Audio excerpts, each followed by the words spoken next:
because I've always really liked true crime cases. And I watch a lot of true crime ASMR, so I figured, why not join in? So, I'm probably gonna do more like obviously I'm gonna try to do cases that haven't been done that much, but I'm probably gonna focus more on like Japanese type cases. Just because I feel like they're kind of like an untapped potential, you know what I mean? Obviously, other than the really famous ones. So, what I have for you tonight is, you definitely haven't heard of it, that's for sure. This case I found on Reddit, and it's basically a translation of a Japanese article. The Reddit post is basically a translation of a Japanese article that was done, I assume, by someone who speaks Japanese. And I think the article was on, like, little-known Japanese cases. So, if the Japanese have barely heard of it, then any Americans probably haven't either, that's for sure. So, yeah, like I said, this, I tried looking up, like, more facts on this case, but the Reddit article is literally, like, the only thing about it at all. Like, Googling the people's names who are involved in the case doesn't come up with anything. So, it's also a bit of a historical one. It takes place in the early 1900s, in 1917, and like a couple years before that for the backstory, which there isn't a huge amount of, because, you know, it's a long time ago. The Reddit user who made this article, or who made this post, is called Moondog151, and I'll put the link to the article in the description if you want to check it out yourselves, because they reference the articles that they translated, but obviously they were fully in Japanese, so unless you speak Japanese, or, you know, fluently read kanji. So anyway, I'm gonna get on with it now. So this story takes place, well, the inciting event, I guess, that led to the investigation, takes place on March 2nd, 1917, in the Shitaya ward in Tokyo, in the city of Tokyo. That ward currently doesn't exist anymore. It got, like, divided up into smaller ones, and the areas got renamed. The perpetrator, I guess, his name was Suekichi Oguchi. He was a 29-year-old carpenter, and one morning he called a doctor for his 23-year-old wife, Yone, since she seemed to be in a lot of pain upon waking up and couldn't get out of bed. So the doctor came and did a house visit, and he was horrified by what he saw. Yone's body was covered with cuts and burns, some of which were clearly fresh, while others looked older. She was also missing several fingers and toes. So the doctor was like, okay, there's no way she got these wounds naturally or accidentally, and, you know, this was done to her. So he asked Suekichi, her husband, what happened, but he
3 brands in different places on her body, all of which said Oguchi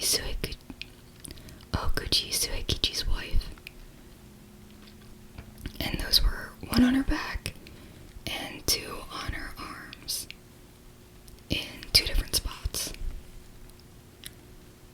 So, the police charged Suekichi with torturing and murdering her, and they assumed the motive was that she cheated on him, and he had decided to punish her for that. You know, pretty cut and dry, right?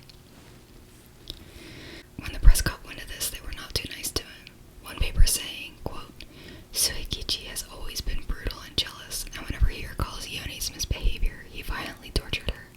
He bound her limbs with a thin string, gagged her with a hand towel, cut off both her thumbs with a knife, and branded her back with heated tongs to say, 'Suekichi Oguchi wife.'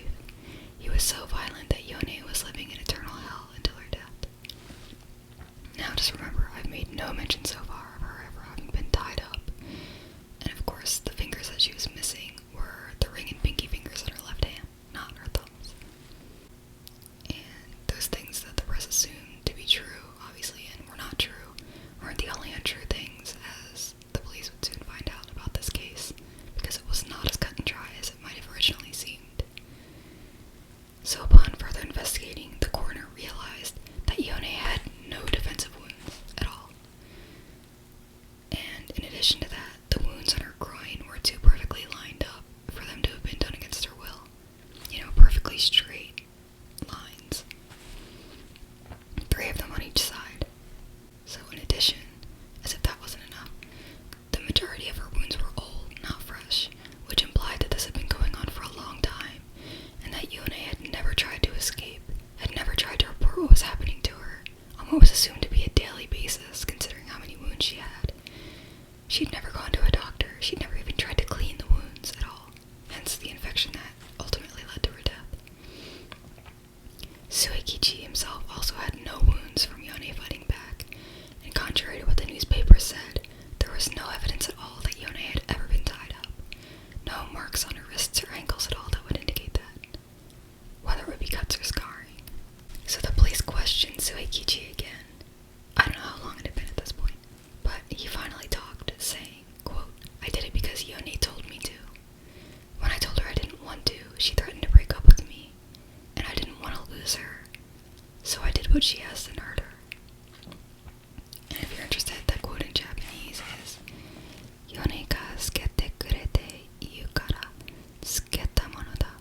Iyada to ieba wakareru to iu. Wakareru wa komaru kara iwareru mama ni tsukete yatta." So, the coroner's findings backed up his story, obviously, and despite him basically having confessed to the crimes, the police continued to investigate, digging into their personal lives, which only made what Suekichi had said even more true. So, Suekichi and Yone had met 4 years earlier in 1913 in Asakusa, Tokyo, which is just another ward, or neighborhood. That's just what they call it, for whatever reason. Suekichi had worked at an oden stall, which is basically like a food stall which sells... Oden is like... it's sort of like a mix between a soup and a stew, but you get the idea. And Yone was a maid. Suekichi was married with a child at the time, and Yone was the one who approached him. He initially rejected her, since he was married, but she was persistent, and eventually he gave in. I don't know how long it took for him to give in, but he did eventually. Yone paid for a room and an inn, and invited Suekichi to spend the night, which he did.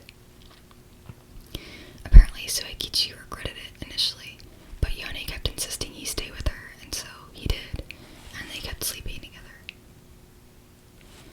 Suekichi eventually left his wife and rented a room in Asakusa for him and Yone to live together in. He soon found out, however, that Yone was sleeping with a man who lived in the room next door, who was said to be very violent and cruel, which might have awakened Yone's masochistic side, making her enjoy the pain and the abuse that she was experiencing at his hands, and making her want to feel it more and more. Of course, that's just speculation, but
she couldn't see it. So she made him brand her again the same exact way, but this time on her arm. I'm assuming it was like here. There's nothing that says that, I'm just assuming that. And he said that she wanted the brand so she wouldn't be tempted to cheat on him ever again. Because, you know, who needs willpower, right? So she asked to be branded a third time, the same way a few days after the second branding, since she couldn't see the one on her arm while she was laying down at night. Hence her having the brand in two places on her arm. And that's why I assume it was like out here.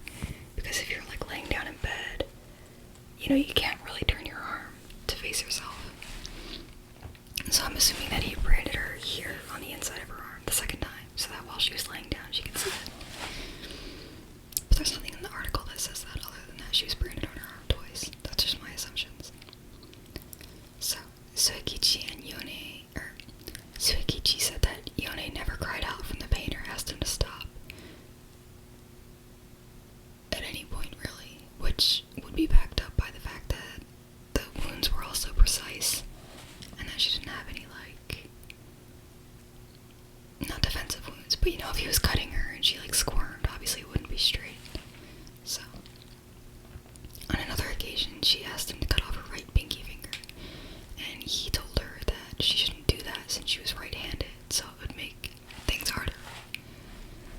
It would hinder her ability to use her hand, but mostly he just didn't want to cut her fingers off at all. So, she put her hand on a cutting board. This is a little gross. She put her hand down on a cutting board and tried to do it herself, but she couldn't get the job done for whatever reason. So she asked Suekichi again to do it for her, and he really had no choice at that point because her finger was already hanging off. So this is even grosser, he grabbed a hammer and hit the saw that she had been using with it to finish the job. The thing about that that's a little confusing to me is that the coroner said it was her left hand missing the fingers, not the right. So, I don't know if she just asked him to cut off her right finger, and then when she decided to do it herself, she just automatically did it to the left hand instead. Because I imagine it would be hard to cut off a finger with your non-dominant hand. According to Suekichi, she cut her own toes off herself. It wasn't him. She asked Suekichi to cut her thighs, and when he didn't want to like usual, she threatened him, saying, quote, "If you don't, it means you don't want to be with me anymore, and if that's the case, then I'll die." At that time, she apparently started to smell rancid, since all her wounds were infected, and she hadn't bathed recently, but she wasn't bothered by that. Things went on that way, with her asking him to hurt her, and him not wanting to, and her making him do it, whether threatening to break up with him, or just hurting herself and then asking for help to finish the job. Things went on that way until she ended up passing away on that March 2nd.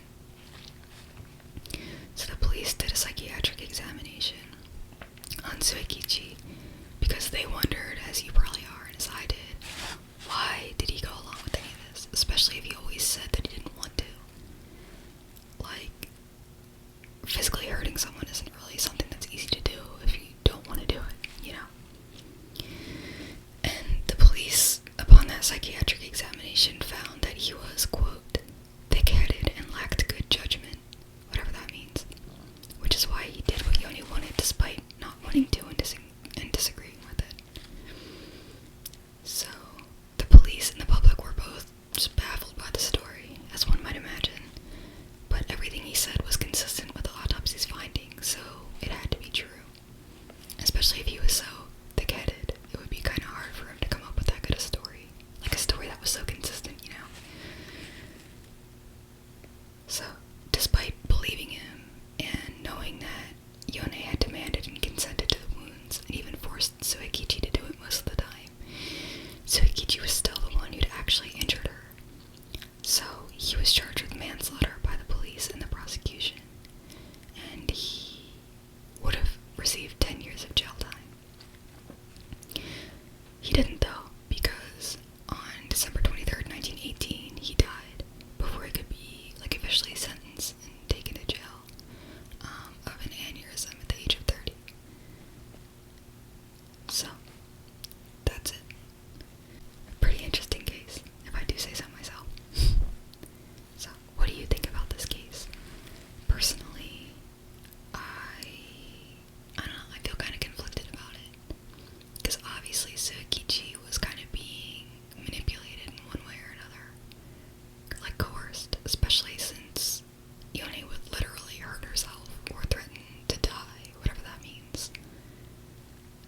because she didn't really say she would kill herself, she just said she would die. So, you know, he wasn't really giving her the option not to do what she wanted. But on the other hand, like, you know, if he was so against it and so unhappy with it, he really should have just left her.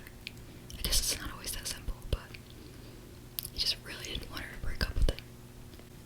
On the other hand, I also think that, like, since apparently Yone never showed any signs of being in pain while she was getting hurt, maybe that made things, like, easier for Suekichi, because, you know, the whole sympathetic response to people being in pain is seeing them suffering. But if she wasn't suffering and she was enjoying it, then maybe that sort of made it so he could, like, distance himself from what he was actually doing. Like, it made it maybe not real. Because if you're, like, cutting someone instead of, like, screaming or crying or moaning in pain, they're just sitting there, like, you know, it's easy to think, like, it's easy to just, well, I wouldn't know, but I would imagine that it wouldn't really seem like they were in pain, you know what I mean? So, that might have been a factor in how he could do those things, even though he didn't want to.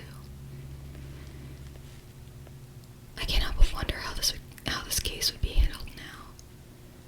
Like, I don't know, I was kind of surprised that the police, like, were so willing to arrest Suekichi in the first place, since, you know, back in the day, abusing your spouse wasn't really, you know, I guess in America, like, a lot of wives who got abused wouldn't go to the police because the police wouldn't believe them or wouldn't want to intervene.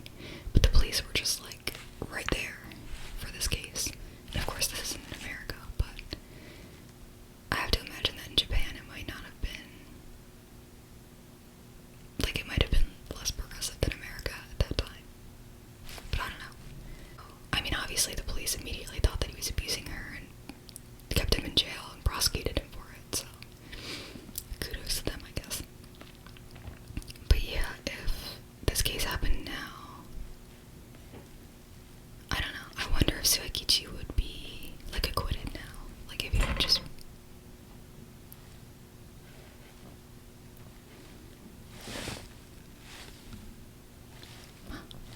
Anyway, I wonder if he would just be, like, let off due to the whole, like, psychological manipulation thing.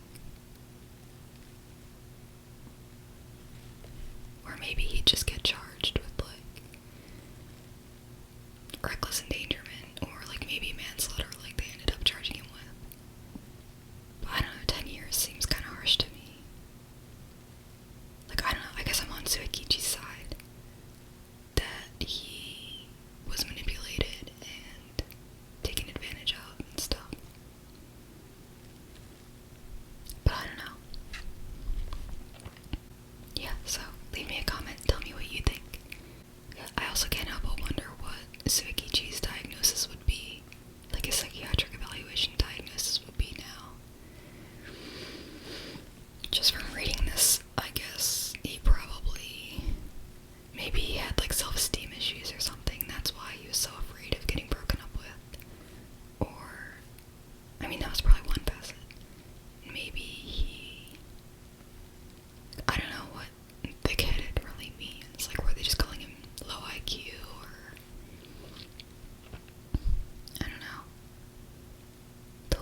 it's not like he was too dumb to think about the consequences or like anything like that. So I don't really know. I feel like he just had really weak willpower, and maybe, like I said, some kind of self-esteem issue that led to him just really not wanting to be broken up with. I guess he must have loved Yone too, since he paid that guy to go away that she was getting abused by. As far as Yone goes, like, I can't help but wonder why she was the way she was. Like, was it really because of the neighbor guy, or like she was pretty pushy before the neighbor guy thing happened, and so like pursuing Suekichi